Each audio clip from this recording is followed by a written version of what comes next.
maybe instead look for those nuts. It's going to increase your satiety more and actually give you a ton of micronutrients, a ton of benefits for your long-term health. This is my dream, time to manifest it. Hey. I've been starving on my demons, slay like anorexic. Why you present? Stop with all the questions, time I teach a lesson.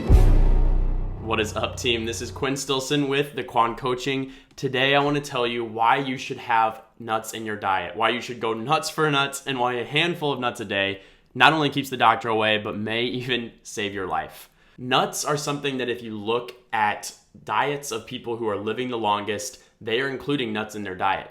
Specifically, if you look at the blue zones, which are 5 areas in the world in which people are living past 100 years old more frequently than anywhere else in the world, their diets consistently have about a handful of nuts per day. On average, nuts provide 5 grams of carbs, 5 grams of protein, and 17 grams of fat per 1 ounce serving. So that's the macronutrients, and that helps you determine how much nuts you can actually include in your diet to still meet your calorie and macronutrient goals. After that, though, is really where we get into the meat of this video and the meat of why nuts are so beneficial, and that is the micronutrients of nuts. The first micronutrient to talk about is alpha-linolenic acid, which is also known as ALA. ALA is a plant-based omega-3 fatty acid, and omega-3 fatty acids in general do a couple main things. 1, they decrease your triglyceride level, and 2, they also decrease your inflammation.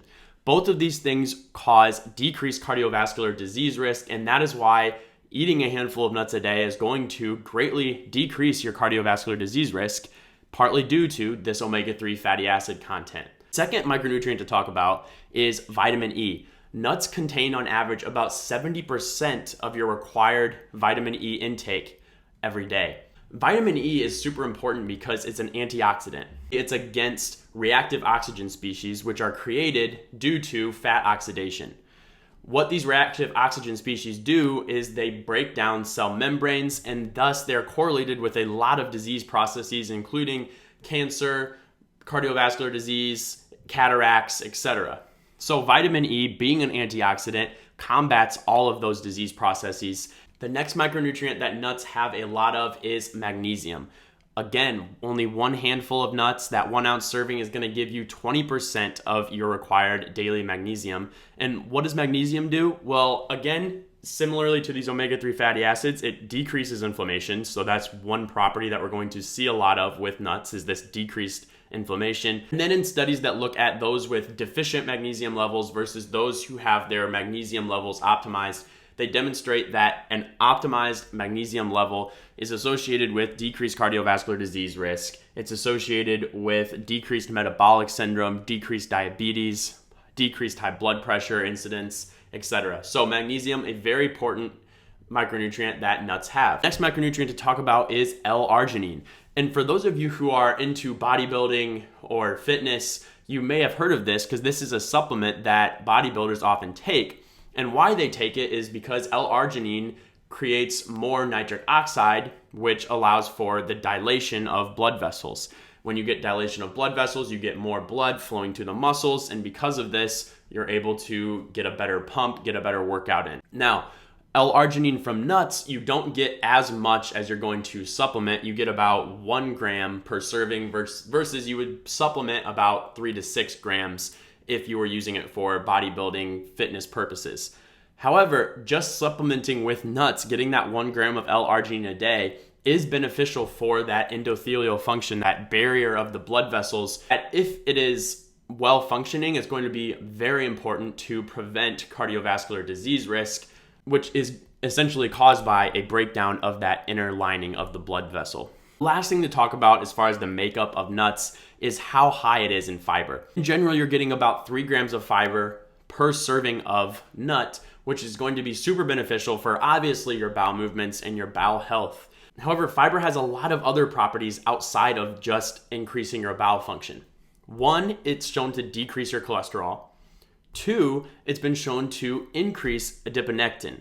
So adiponectin is a molecule that when it's optimized and when it's high, we actually see lower levels of visceral or trunk fat. So what you're going to see when we start to look at these studies is that individuals who take nuts on a consistent basis actually have lower truncal obesity and lower visceral fat, likely due to this increased fiber and thus this increased adiponectin levels within their blood. And also, finally, on a similar token, fiber also decreases inflammation. And because of this, it also increases insulin sensitivity. It increases your glucose metabolism and protects against type 2 diabetes. So with all of these things so far that we've talked about, this breakdown of nuts, we've got so many benefits ranging from antioxidant properties. We have anti-inflammatory properties, properties that are going to decrease our cholesterol, decrease our cardiovascular disease risk. As you can see, nuts are great for improving your longevity, improving your long-term health, and that is why those people in the blue zones who are living past 100 years are eating a handful of nuts a day. How are we going to include these nuts in our diet? Well, one, it's important to maybe vary up these nuts. You can have almonds one day, then pecans, then walnuts, then peanuts, etc., because most of these nuts are going to give you a lot of the practical benefits that we talked about. By varying them, you're actually going to get even a better micronutrient profile because certain nuts are better at certain micronutrients compared to others. And the second point, as far as how we're actually going to get these practical benefits, how we're going to include nuts in our diet, is when to eat nuts. Well, we can include them in many ways. One, I would say to include it as a snack if you are looking for a healthy option. So if you typically grab for chips in the afternoon or at night when you're looking for a snack and you're really hungry, maybe instead look for those nuts. It's going to increase your satiety more and actually give you a ton of micronutrients, a ton of benefits for your long-term health. Or if you're not a snacker, and this is generally what I'd recommend for those, especially that are trying to lose weight, is keeping your food to meal times. And if you are going to keep it to meal times, how would you add nuts in? Well, you could simply just eat a handful of nuts with your meal, or you can add them to a salad, which is a great way to get a bunch of micronutrients to improve the protein content of your salad and to really just make the salad taste better with some extra crunch in there. So that is the quick 101 on the benefits of nuts. If this was helpful to you guys, please like, comment, subscribe. I'd love to hear from you in the comment section or on any of the socials.